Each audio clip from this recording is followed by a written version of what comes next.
Muy buenos días a todos, bienvenidos a nuestro cuarto día del programa de economía para comunicadores sociales de Se Dice Libertad. Gracias por estar aquí con nosotros en esta hora tempranera, pero sabemos que del interés de todos. Gracias también al equipo de Se Dice, a Lisa Sepúlveda y Adriana Pineda, que están aquí apoyándonos. Y bueno, le damos la más cordial bienvenida a Alejandra Martínez, quien será nuestra conferencista del día de hoy. Alejandra es licenciada en Historia de la Universidad Central de Venezuela. En este momento se encuentra en Guatemala. Alejandra es la directora de Investigaciones Económicas y Sociales de la Fundación Libertad y Progreso, Libertad y Desarrollo de Guatemala.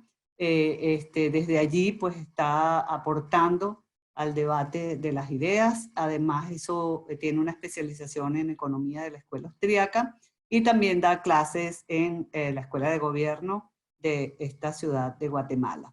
Y Alessandra tiene un estudio muy importante sobre lo que ha significado las pandemias a lo largo de la historia, lo que significa el distanciamiento social y además el impacto que eso tiene en la economía.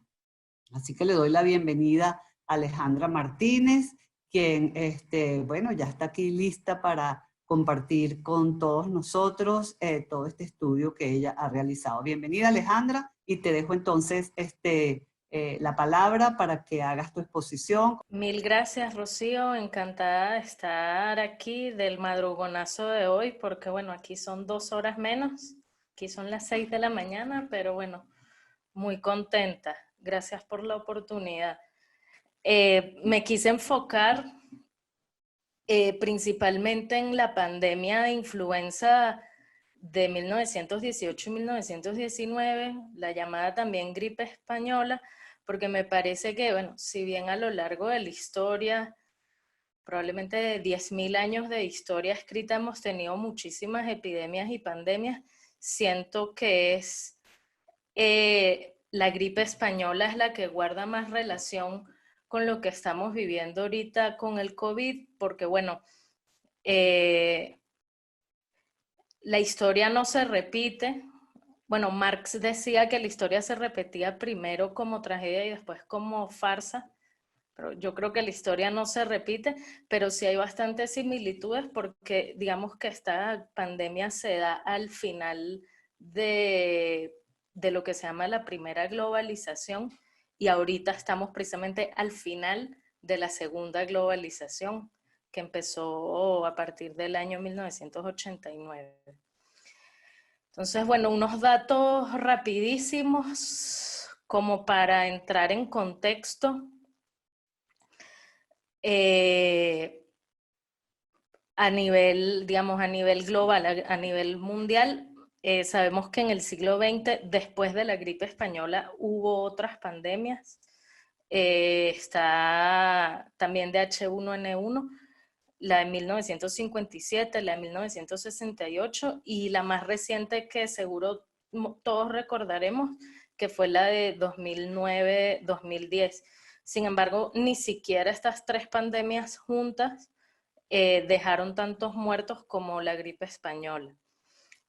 El conteo de ese momento, de la época, aseguró que las muertes fueron alrededor de 21 millones de personas. Sin embargo, en los años 90, sobre todo los estudios de unos historiadores alemanes en 1998, encontraron un subregistro importante de muertes y lo sitúan más bien entre los 50 millones de muertes a nivel mundial por la gripe española. Eso es más o menos el 2.7% de la humanidad para ese momento.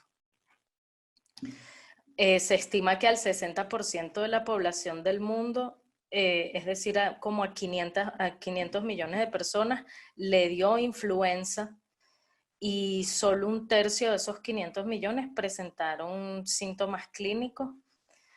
La vacuna, parece mentira, pero la vacuna llegó muchísimo después. Y ahorita creo que vamos por el mismo camino. más de 20, sí, llegó en 1944 y apenas fue en 2005, en el siglo XXI, que pudo sacarse la secuencia genética del virus. Y bueno, aquí un poquito de contexto histórico. Toda esta información la he extraído de los archivos de la librería del Congreso la Biblioteca del Congreso de los Estados Unidos, que tienen un archivo hemerográfico interesante, y ahorita con todo el tema del COVID, pues pusieron a disposición varias cosas de la gripe española. Como pueden darse cuenta, al principio, al igual que con el COVID-19, hubo cierta incredulidad y cierta subestimación. Se tenía por un virus de influenza común, de gripe común. Sin embargo, bueno, las complicaciones que se presentaron después con las oleadas vino a desmentir todo esto, pero sí veamos un momento las similitudes entre una pandemia y otra. Aquí esta gráfica es interesante porque aquí vemos una serie histórica de las pandemias que azotaron el siglo XX. Y si se fijan, ni siquiera todas las pandemias del siglo XX juntas llegan a la tasa de mortalidad que tuvo la gripe española en el mundo.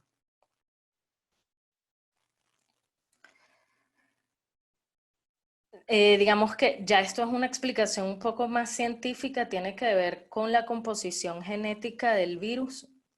Hoy en día ya se sabe que no era un virus de influenza común, sino que era un virus reagrupado, es decir, que varias cepas existentes del virus de influenza se juntaron para crear un virus más resistente y más letal. Eso lo vamos a ver más adelante, porque muchos, incluso siendo la influenza un virus conocido, pudo reagruparse en una cepa mucho más letal, y muchos científicos dicen que lo mismo puede pasar con el virus del COVID-19.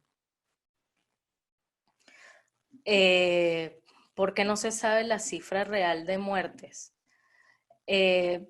Obviamente porque una de las razones más importantes es porque para ese momento la ciencia epidemiológica apenas estaba naciendo. De hecho, podemos decir que una de las consecuencias de la gripe española fue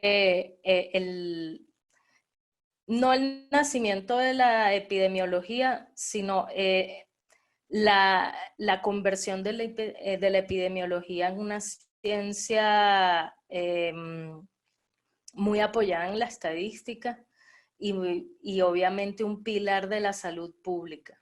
De hecho, la salud pública universal surge en la década del 20, después de la gripe española, y bueno, y muchos estados la consagran después como un derecho social en sus constituciones, o sea, el derecho a la salud.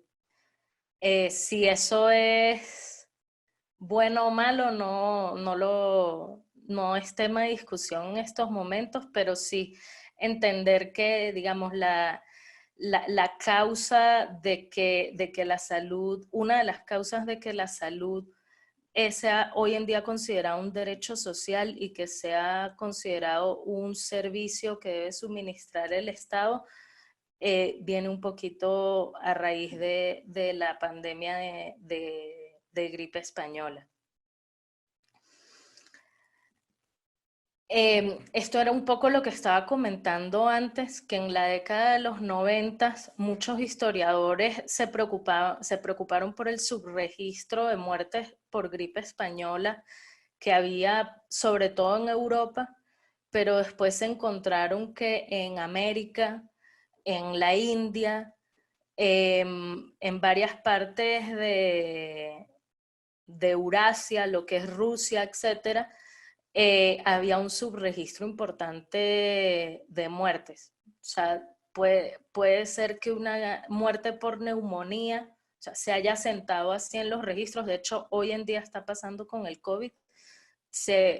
Muchas muertes se asientan como neumonías y realmente, porque no hay para hacer pruebas, etcétera, y realmente eran por gripe española. Y bueno, y el dato más duro y más reciente que tenemos es de 1998, justamente 80 años después de la gripe española, y es esa cifra que tenemos de 50 millones de muertes. Segunda oleada de la pandemia y teorías al respecto. Esto es interesante porque la tesis de las oleadas hoy en día con la pandemia del COVID está muy presente. De hecho, muchos científicos dicen que ahorita Europa está comenzando un rebrote, o sea, estaría comenzando una segunda ola. En los países asiáticos, que fue donde la pandemia comenzó, hay un rebrote muchísimo más lento, pero sí se está dando. Y nosotros en América Latina, bueno, y también en Estados Unidos, estamos ya en la fase exponencial de la primera oleada. Estamos a punto de llegar al pico de la primera oleada. Entonces, bueno, hay varias hipótesis de por qué se dieron oleadas con el virus de la influenza. La primera es que eran dos virus diferentes. Esta tesis no está tan probada ni tiene tanta credibilidad en la comunidad científica porque sí se demostró que las personas que habían superado la primera oleada habían desarrollado anticuerpos para la segunda oleada.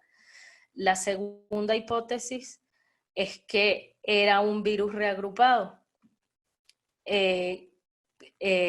Los genes de ese virus se reagruparon y crearon un nuevo virus. Y la tercera explicación, que es la más aceptada, es el tema de involucra un fenómeno que se llama pasaje serial, que lo que hace este fenómeno es aumentar la adaptabilidad del organismo a su medio ambiente. O sea, mientras más se transmita el organismo, se transmita el virus de un organismo a otro, más letal se vuelve. De hecho, este descubrimiento del pasaje serial aplicado a la inversa es lo que se usa hoy en día para la producción de vacunas y antibióticos. ¿Por qué a la inversa? Porque el pasaje serial sería que mientras el virus pasa a más organismos vivos, aumenta su letalidad. Ese principio se aplica a la inversa porque a la inversa se va debilitando.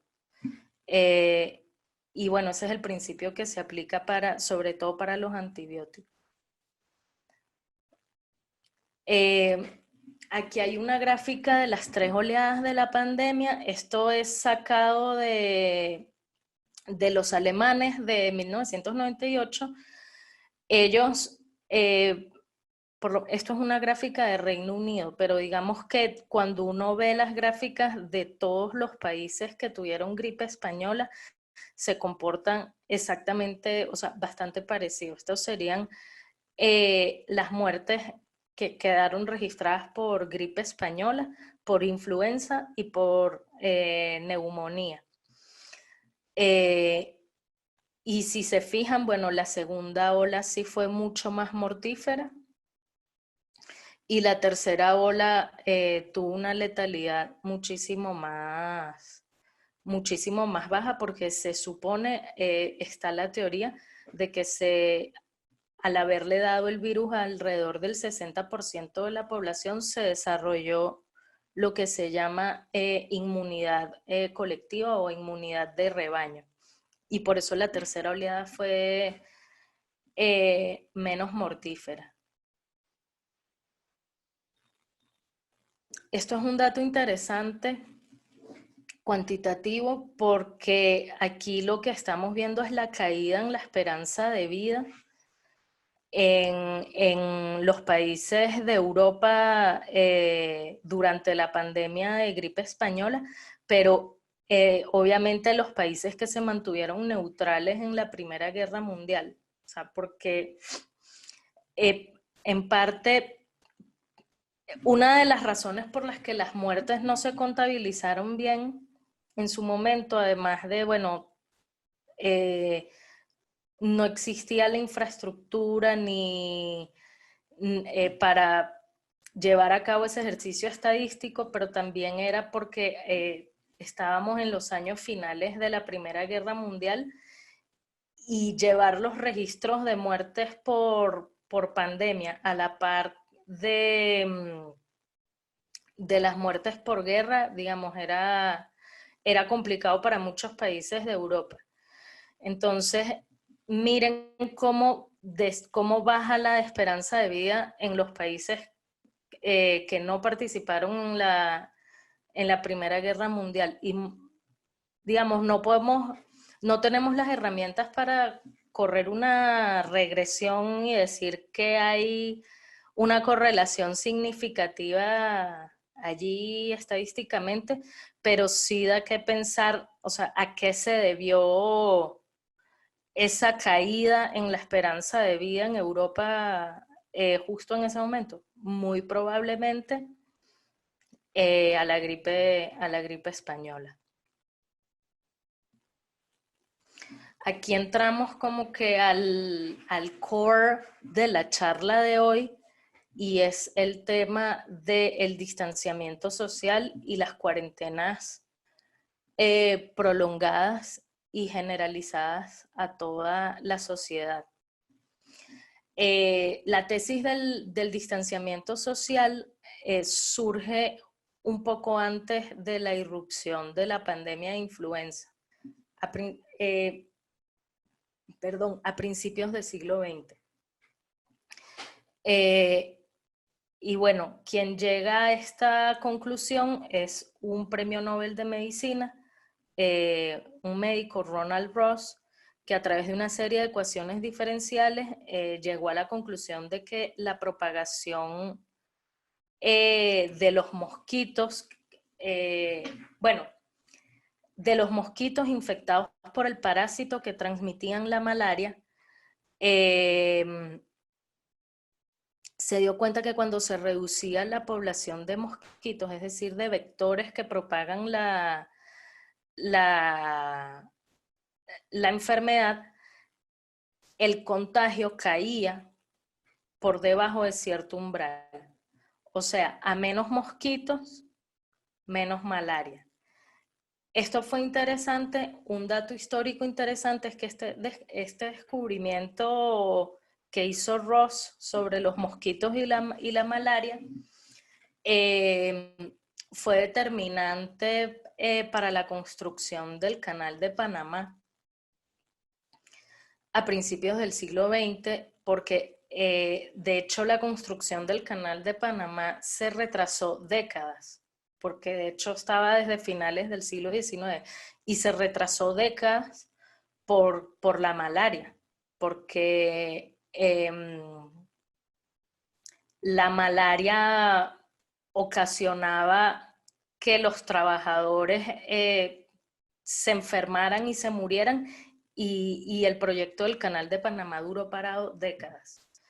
Gracias a este descubrimiento se pudo hacer el Canal de Panamá, y bueno, y el flagelo de la malaria, entre otras enfermedades, se pudo controlar en América Latina. Sobre eso vamos a hablar un poquito más adelante. Bueno, y a partir del descubrimiento de Ross, comenzó a considerarse con una base científica o digamos que empírica lo que la humanidad ya tenía milenios haciendo medianamente por intuición, que es que las medidas para reducir la densidad poblacional limitaban el contagio y la propagación de las pestes, de las plagas, de las epidemias, pandemias.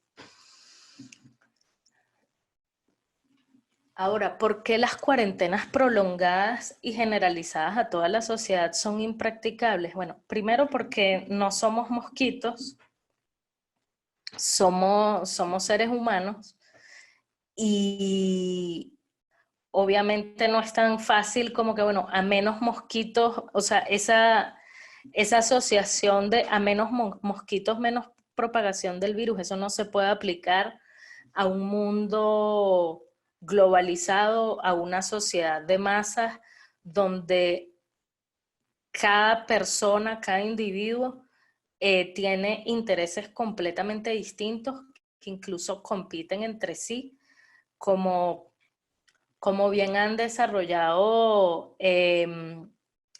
teóricos políticos como James Buchanan y otros que hablan de la rama del public choice. O sea, si somos, digamos, la sociedad es un fenómeno tan complejo donde cada ser humano tiene intereses tan distintos, tan disímiles, intereses incluso que chocan entre sí, que cómo puede someter a una población que ya se cuenta por millones, o sea, en cada país, cómo puede someterlo a un confinamiento, de un encierro en base a un modelo que desarrollaste con mosquitos. Es un poco la pregunta que muchos nos hacemos hoy con el tema de las cuarentenas prolongadas y generalizadas a toda la sociedad. Entonces, bueno, en ese sentido, lo que vemos en Venezuela y lo que vemos en muchos países, sobre todo de América Latina y países subdesarrollados de bajos ingresos, que es que las cuarentenas son una ficción absoluta, o sea, nunca se han podido guardar cuarentenas completamente. Y precisamente por esa imposibilidad de guardar una cuarentena prolongada y generalizada, es que también ocurren oleadas. Y bueno, son realidades que nos superan y con las que tenemos que vivir y tal vez aceptar con humildad que el ser humano es falible y no todo lo puede arreglar mediante la aplicación de un modelo racional. Eso, bueno, los liberales, las personas que defendemos las ideas de la libertad, tenemos muy claro eso. No, no se puede moldear a la sociedad como un todo homogéneo a partir de una inteligencia superior centralizada que controle absolutamente todos los aspectos de la sociedad, que digamos que la sociedad es un orden espontáneo. Y bueno, por esta razón, y mientras no haya vacuna, como parece que probablemente no la va a haber hasta comienzos del año que viene, las expectativas son que para comienzos del año que viene es que haya una vacuna. Las cuarentenas prolongadas son las cuarentenas prolongadas basadas en modelos matemáticos deterministas como este son irreales y son impracticables.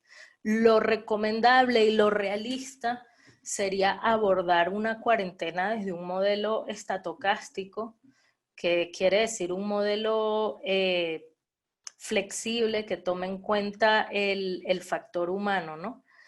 Entonces sería una estrategia que combinara mitigación y supresión, es decir, abrir y cerrar.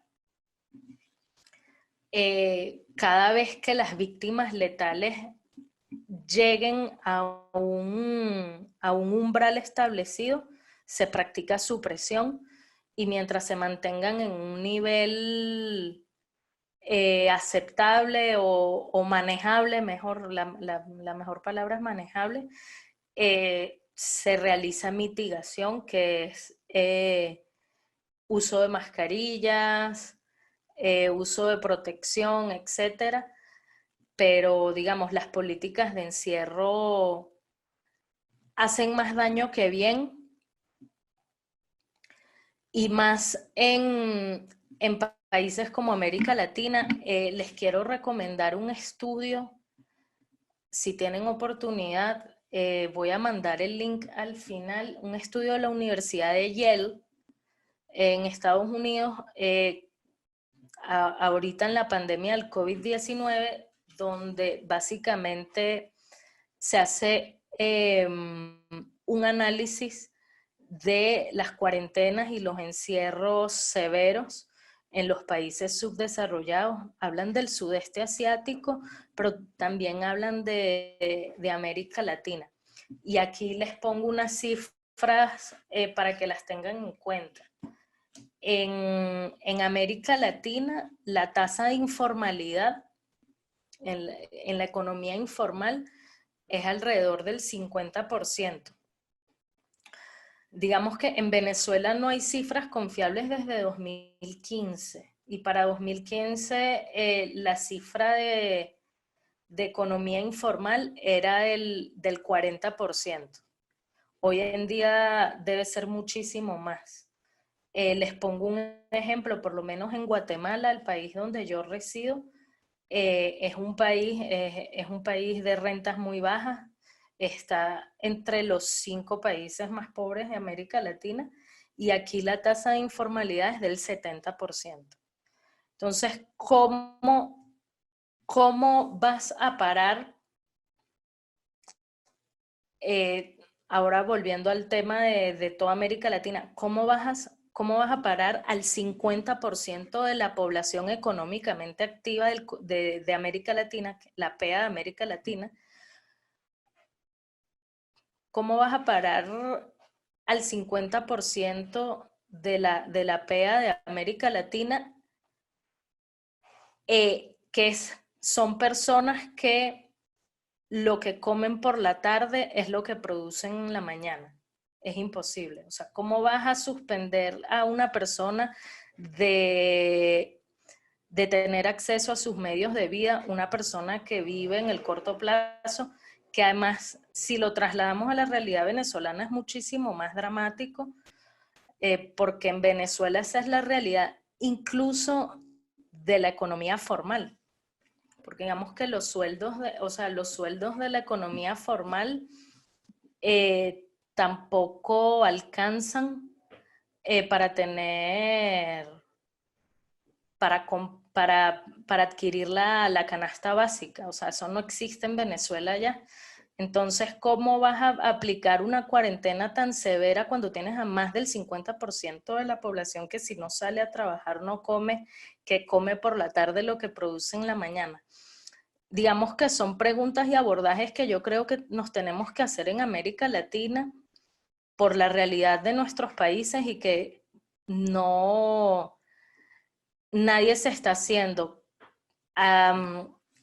Hace poco tuve una conferencia que tuve la oportunidad de escuchar una intervención de Moisés Naim, y Moisés Naim dice una cosa interesante, que es que estos modelos de cuarentenas y confinamientos tan severos se pueden aplicar en países asiáticos porque son sumamente disciplinados. Culturalmente, tienen una cultura muy disciplinada y de mucha obediencia a la autoridad, los países asiáticos.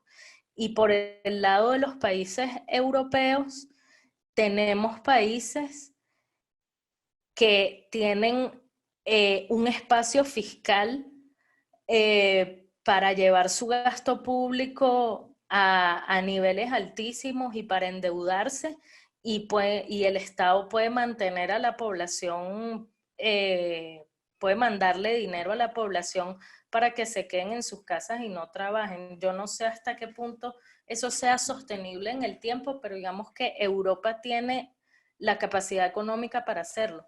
pero digamos que en América Latina estamos en el peor de los dos mundos posibles porque no somos ni disciplinados ni somos ricos. Entonces, no, el abordaje de estas cuarentenas tiene que hacerse tomando en cuenta nuestra realidad social y nuestra realidad económica, y en Venezuela pues muchísimo más. Aquí pasando a otros temas, algo de lo que se habla poco son los efectos psíquicos y psicológicos que tuvo la gripe española en su momento.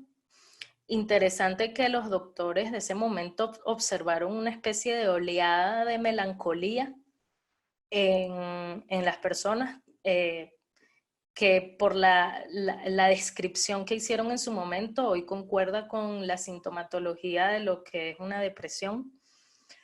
De nuevo, o sea, no hay suficiente base empírica para saber si era un tema de la posguerra, porque justo en ese momento finaliza la Primera Guerra Mundial, o si fue un tema de la gripe española. Pero aquí en la ilustración que tengo en esta presentación hay algo interesante. El pintor noruego Edvard Munch, que es el de mucho más conocido por su cuadro de El Grito, que es esa persona que sale así, que además el emoji que de sorpresa es un poco imitando ese famoso cuadro de Munch. A Munch le dio gripe española y él hizo una serie de autorretratos en donde se aprecia, digamos, desde el punto de vista estético, se aprecia el ánimo en que él estaba. Muchos creen que durante su convalecencia cayó en depresión.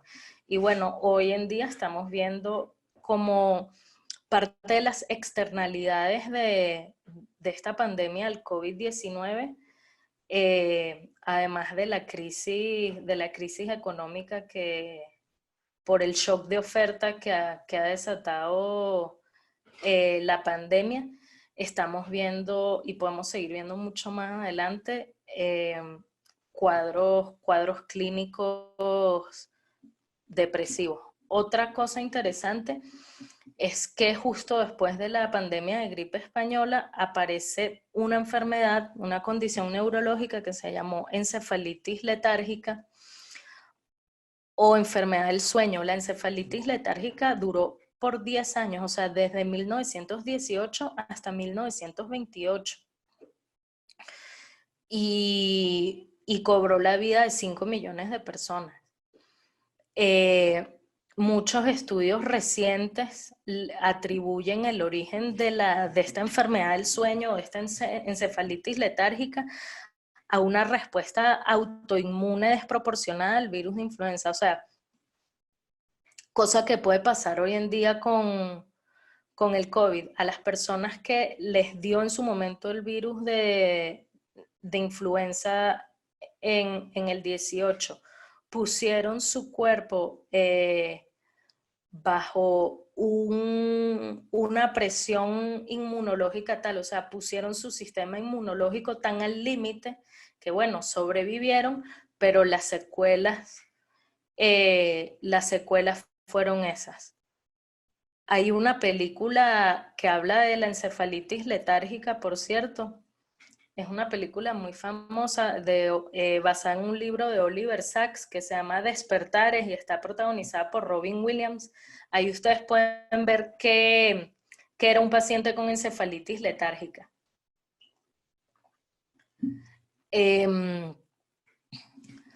Y bueno, aquí unos datos cuantitativos de la pandemia de influenza, de gripe española en Latinoamérica y en Venezuela.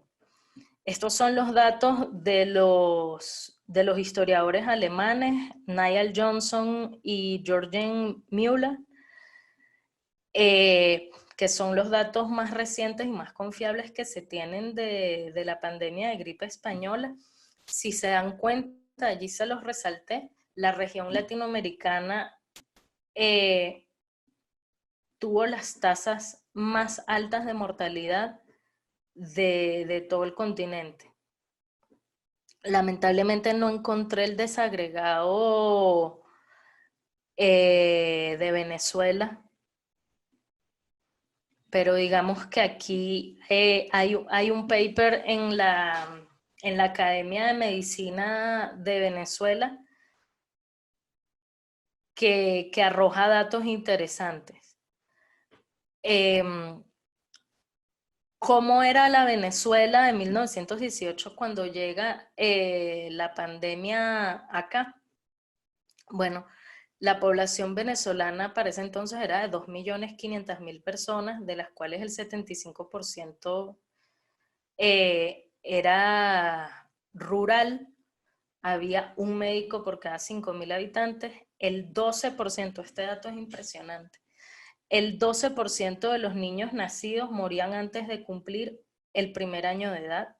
La mortalidad infantil era altísima.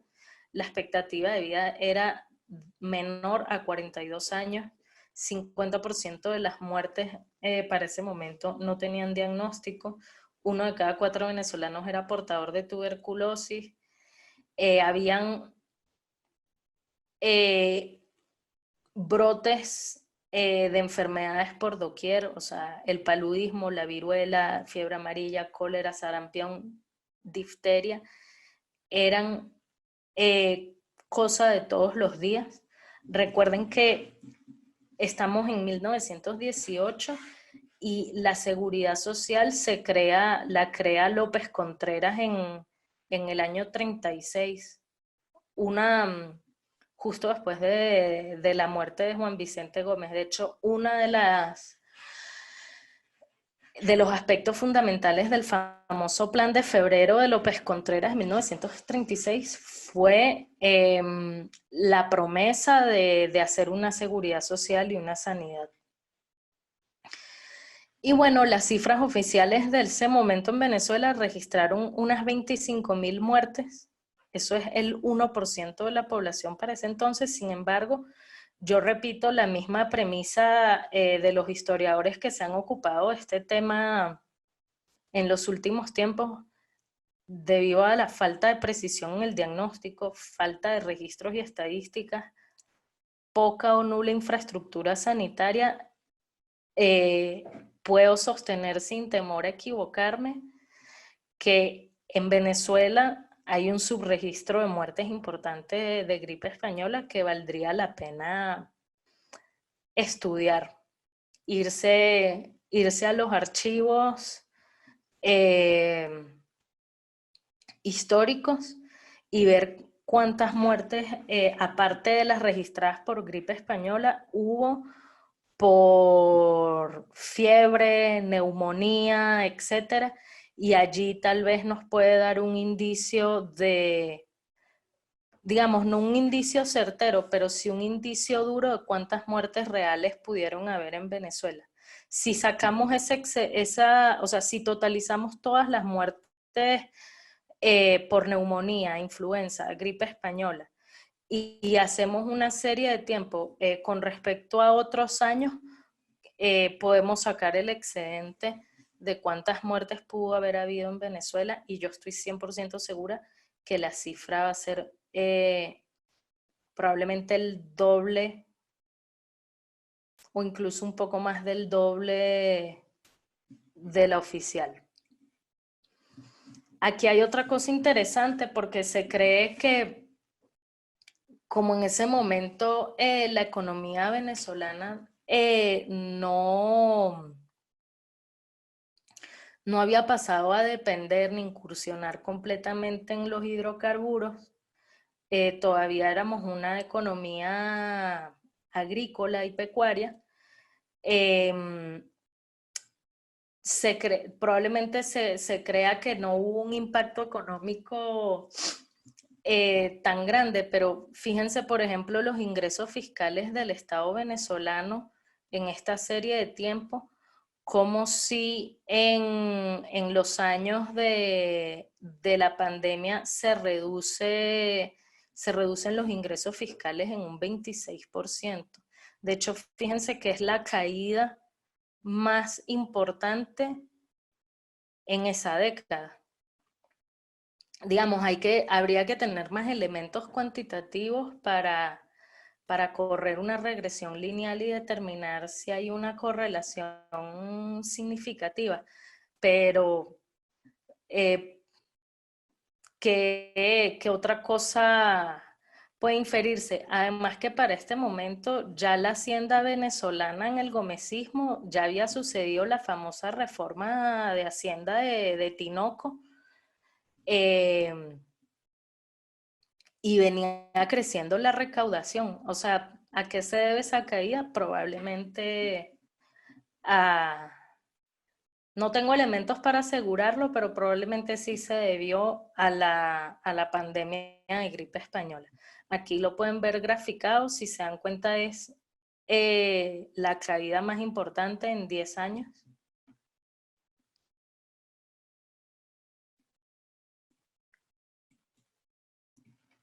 Y bueno, aquí tienen las referencias que utilicé para esta presentación. Igual creo que la presentación les va a llegar vía correo electrónico. E igualmente en la página de Fundación Libertad y Desarrollo, Fundación Libertad y Desarrollo de Guatemala, porque hay otra Fundación Libertad y Desarrollo en Chile que no es donde yo trabajo, pero la Fundación Libertad y Desarrollo de Guatemala también esta presentación está subida para la descarga. Bueno, muchísimas gracias. Muchísimas gracias, Alejandra. Bien interesante todo lo que nos has comentado. Y observo con detenimiento y con gran curiosidad la similitud en cuanto a la subestimación de los registros. Y pareciera ser como que un elemento, un común denominador en todas las situaciones de pandemia. No sé si esa misma situación la viste en alguna de las otras pandemias que pudiste haber investigado. O sea, el tema del subregistro o la falta de sistematización, ¿cómo ha evolucionado a lo largo del tiempo? Sí, digamos que en la pandemia de gripe española es más dramático porque la pandemia de gripe española es una de las primeras pandemias que se empieza a contabilizar y de los que hay registros duros, a pesar de que los hallazgos recientes dicen que ese registro de la época no es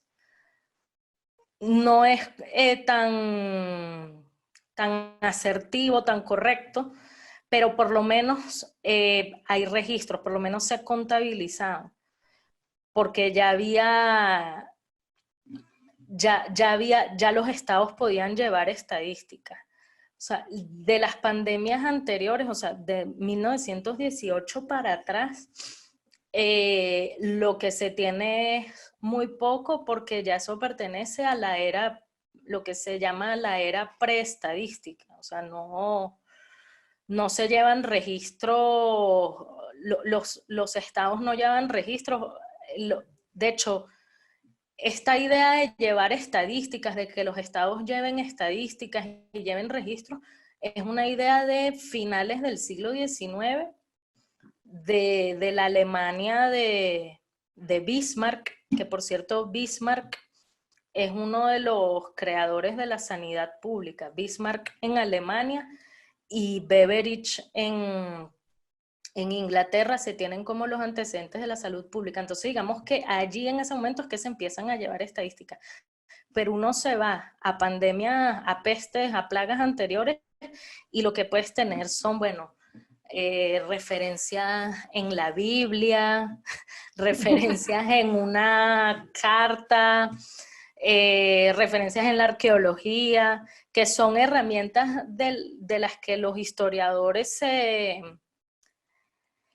o sea, que los historiadores utilizan cuando no hay, cuando estamos hablando de una era preestadística que no se llevaban registros. En el Imperio Romano se llevaban estadísticas, pero digamos, no bajo los conceptos de hoy en día, o sea, no se llevaban de esa forma, se contaban un poco como los partes de guerra, algo así. Entonces, digamos que allí sí pueden haber algunas fuentes, pero digamos, de el siglo XIX para atrás le perdonamos al mundo que no haya estadística. Lo que yo no le perdono al mundo es que en el siglo XXI, con tanta capacidad, o sea, estemos viendo temas de subregistro. En Venezuela es dramático. Y además es deliberado, o sea, es por un tema de censura, etcétera. También lo estamos viendo en Nicaragua, o sea, hace una semana tuvimos un webinar con la Fundación Libertad de Argentina, con Gerardo Bongiovanni y con Álvaro Vargas Llosa de la Fundación Libertad de España. Y hablamos sobre Nicaragua y estaba Juan Sebastián Chamorro en Nicaragua y, o sea, en Nicaragua no está pasando, o sea, no está pasando absolutamente nada, o sea, no hay pandemia, o sea, eso es otro mundo, o sea, es dramático lo que está sucediendo. Bueno, y en China, no se diga, pues en China el subregistro, cada vez ha empezado a hablar más la gente en Wuhan, pero el subregistro en Wuhan se presume que es incluso más del 100%. O sea, la cifra oficial de Wuhan por lo menos multiplíquela por 2. Y esa es la verdadera. E incluso puede haber mucho más, solo que no se va a saber todavía porque la gente todavía no se anima a hablar. Y cuéntanos una cosa, también las políticas públicas de sanidad que se aplicaron para esta gripe española, ¿están descritas en alguna parte o solamente inferencias que se pueden hacer con base a la estadística? Bueno, en países como Estados Unidos sí hay algunas cosas que uno puede revisar a través de la prensa. Hay algo interesante y lo chévere es que esto es un taller para periodistas, porque con el tema de la censura hay una historia interesante con la gripe española. De hecho, el nombre gripe española es, eh, es producto de la censura a la prensa, porque realmente la gripe, el virus, se origina en Kansas, en Estados Unidos.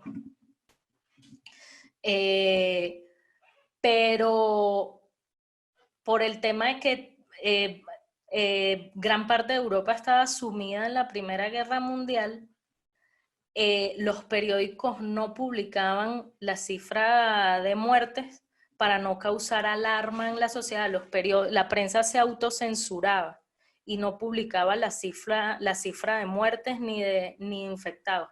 Y el único país que sí lo publicaba era España, porque España era neutral, se mantuvo neutral en la guerra. Entonces, en donde salía información prácticamente eran en los periódicos de España, y por eso la gente le empezó a llamar gripe española, pero en realidad no se originó en España, se originó en Kansas, en un fuerte militar de Kansas en los Estados Unidos.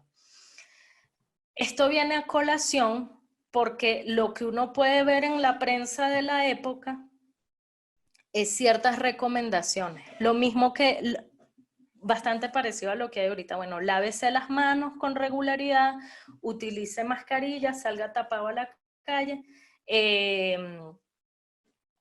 intente taparse la cara cuando estornuda, intente no escupir en la calle. Salen campañas de cómo lavarse las manos en la prensa. Y digamos que no era mucho más que eso. O sea, todavía no existía el estado de bienestar. El estado de bienestar va a venir después del año 45 y todavía no existía la salud pública. De hecho, la idea de salud pública va a ser una consecuencia de esta pandemia. Ok. Y otra pregunta que tengo por acá que me llama mucho la atención es el tema de qué significa o qué se ha significado a lo largo de la historia esto que llaman aplanamiento de la curva con base al distanciamiento social. Porque acá en Venezuela bueno, esto está fuera de la pregunta que hicieron. Acá en Venezuela con el parte de guerra que han dado de la estadística, oye, pareciera como que inicialmente era lineal y ahora se está exponenciando, pero ellos hablan de aplanamiento. Sí, digamos que el comportamiento, lo que se ha observado en el siglo XX, en todas las epidemias que han ocurrido en el siglo XX, es que, o sea, estadísticamente así está graficado, pero antes de que existiera la estadística, de nuevo, como pongo en la presentación, un poco por la intuición, ya la gente sabía que era así. Siempre el comportamiento de las epidemias va a ser exponencial. Va a tender a un crecimiento exponencial. Además, cuando el virus es tan contagioso como lo es, por ejemplo, el de la influenza o como lo es este del coronavirus. Entonces, siempre el comportamiento va a ser exponencial. Y digamos, es consustancial. En uno de los links que les mandé, hay una explicación tal vez muy simple, pero es una explicación interesante. O sea, el hecho de que a nosotros de que hayan pandemias, de que surjan pandemias y epidemias, es básicamente el costo de la humanidad de haber sido exitosa en términos civilizatorios. Esto es una tesis que sostienen, por ejemplo, historiadores como Yuval Harari, que tiene un libro excelente que recomiendo que se llama Sapiens, otro libro muy importante que se llama Armas, Gérmenes y Acero de Jared Diamond, que dicen, bueno, mira, el hecho de que la humanidad se haya constituido en grandes grupos humanos, que hayamos pasado de la tribu y el clan, estoy hablando hace 10.000 años, o sea, que hayamos pasado de la tribu y el clan y hayamos podido descubrir algo como la agricultura y la ganadería. Bueno, eso hizo una revolución, ¿no? O sea, lo que se llama la revolución del Neolítico. Y nos hizo la especie más exitosa del planeta. Pero digamos que también eso nos condenó a los virus, las bacterias, las pestes, etcétera, porque al ser grupos humanos tan grandes, tan vastos, o sea, somos un caldo de cultivo más que perfecto para la expansión de una enfermedad. Somos la única especie que se sostiene, o sea, en grupos que se cuentan por millones y millones y millones. Entonces, digamos, somos los vectores perfectos, gracias a nuestro éxito civilizatorio, nos convertimos en los vectores perfectos para las enfermedades. Entonces, las enfermedades y las pestes son un flagelo con el que vamos a tener que vivir, o sea, son el costo civilizatorio que tenemos que pagar por estar en la punta de la evolución. Perfecto. Rocío tiene un par de preguntas. Sí, aquí tengo 2 preguntas para ti, Alejandra, de la licenciada Marisol Fuentes. Ella quería saber cuáles son las diferencias fundamentales entre el abordaje que hacen los países democráticos y los autoritarios, y a qué crees tú que se debe el incremento desmesurado del contagio en Estados Unidos si es por no tener la previsión o las precauciones y haber tomado en serio el COVID, o es porque es un país con apertura económica. Esta es una de las discusiones que se han presentado también. Sí, bueno, qué pregunta tan interesante. Vamos a ver. Sí, esto se ha discutido bastante de que, y yo sí le doy crédito a esta tesis, sí creo que tiene asidero esta tesis de que las dictaduras y los sistemas autoritarios y totalitarios tienden a gestionar mejor, o sea, han tendido a gestionar mejor la crisis en apariencia, ¿no? Que los gobiernos democráticos. Bueno, primero porque pueden aplicar la censura y la represión a discreción. O sea, y pueden perfectamente, lo que hablamos de Nicaragua, de China, de Venezuela, pueden perfectamente no presentar cifras oficiales.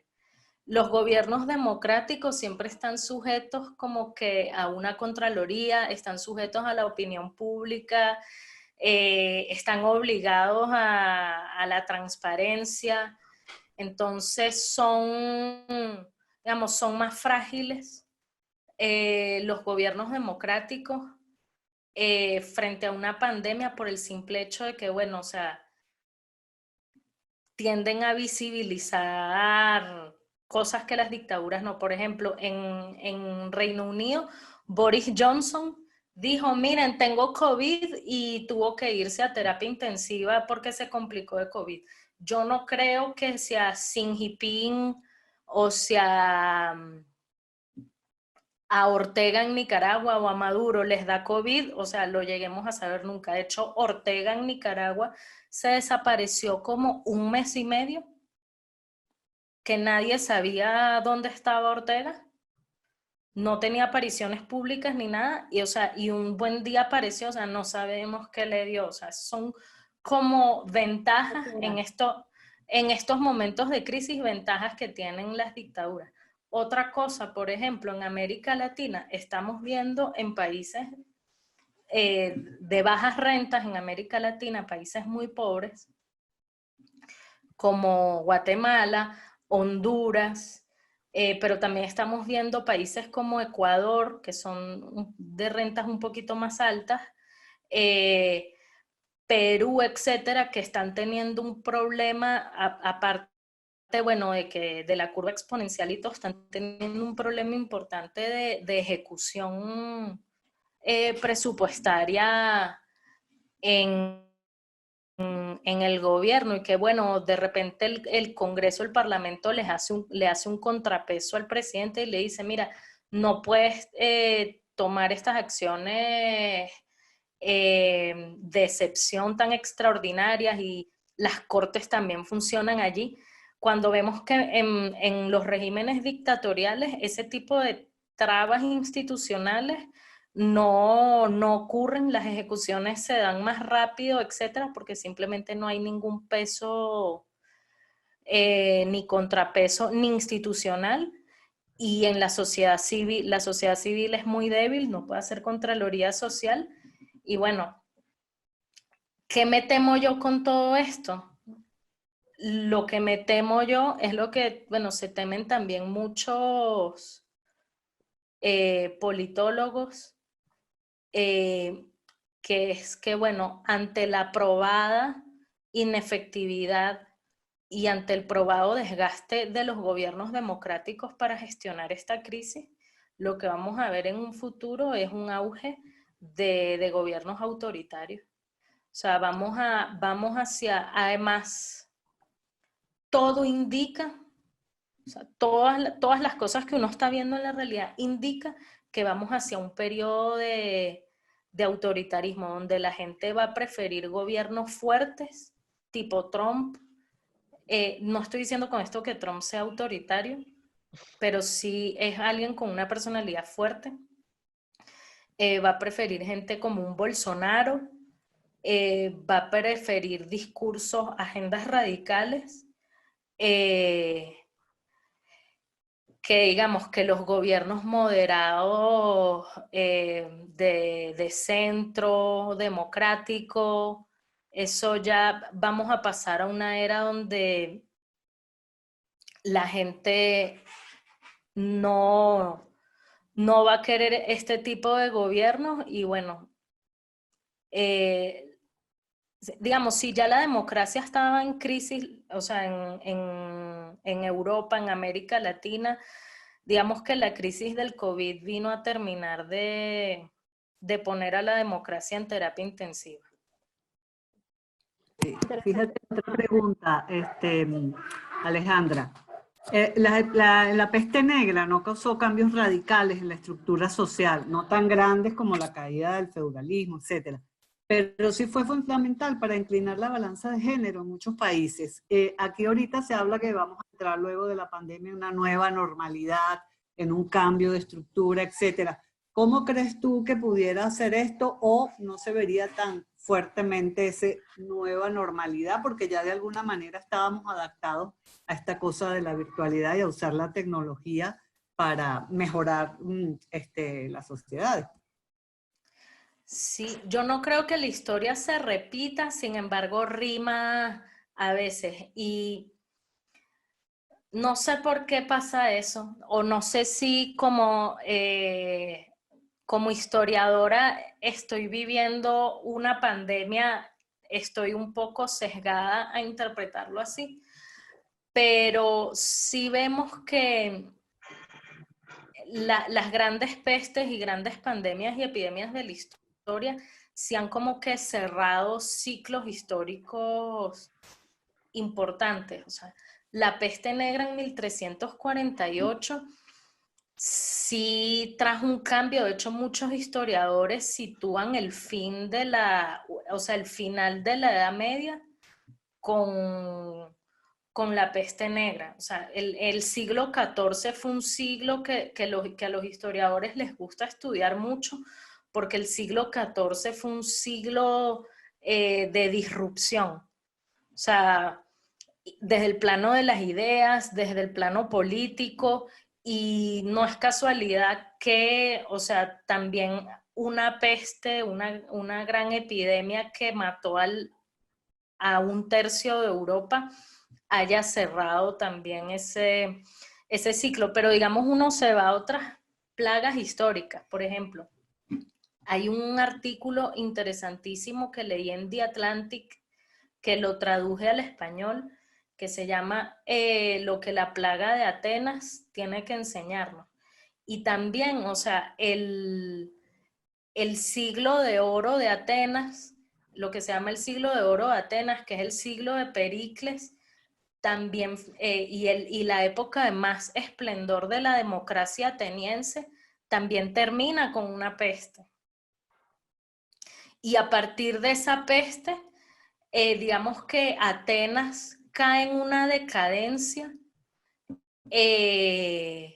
Además, bueno, la gente en una pandemia, lo decía en la presentación, tiende a desmoralizarse. O sea, hay mucho tema de depresión, etcétera.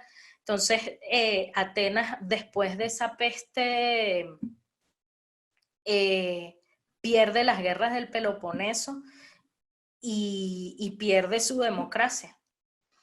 La gripe española también. O sea, la gripe española termina con un periodo económico de gran esplendor en la humanidad, que es esta primera ola globalizadora que empieza en 1870 y termina en 1920. Y de ahí, o sea, se acaba este gran capitalismo global, se acaba este patrón oro y pasamos a una época donde la fuerza vienen a ser los estados nacionales, los estados fuertes, surge el fascismo, surge el nazismo, como consecuencia de esta preferencia por el Estado.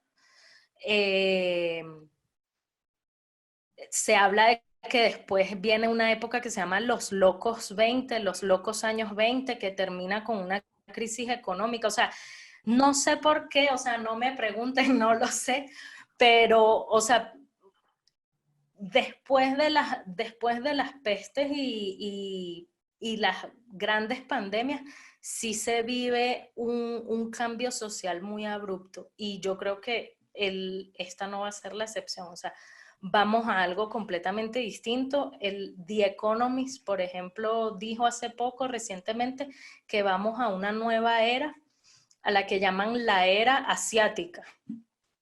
Entonces ahora vamos a ver que si ya antes del COVID se proyectaba que para, creo que 2030, el PIB de China ya iba a superar el PIB de Estados Unidos.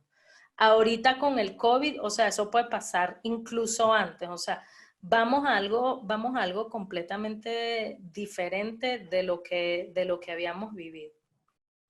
Bueno, de verdad, Alejandra, muchísimas gracias. Yo creo que como idea para titular de nuestros participantes, pudiera ser que en todas las pandemias los casos siempre crecen exponencialmente. Y bueno, creo que ha sido una presentación bien interesante que nos ha permitido ver esa visión histórica un poco comparativa para saber hacia dónde pueden seguir las cosas a futuro. Muchísimas gracias a nuestros participantes, muchísimas gracias, Alejandra, por esa presentación. Y bueno, no sé si Rocío tiene algo más, pero con esto cerramos el día de hoy. Y también les quiero solicitar que si ustedes ya han escrito algo con toda la información que hemos aportado a lo largo de los 4 días, nos los hagan saber para nosotros etiquetarlos en nuestras redes sociales. De verdad, gracias. Rocío, no sé.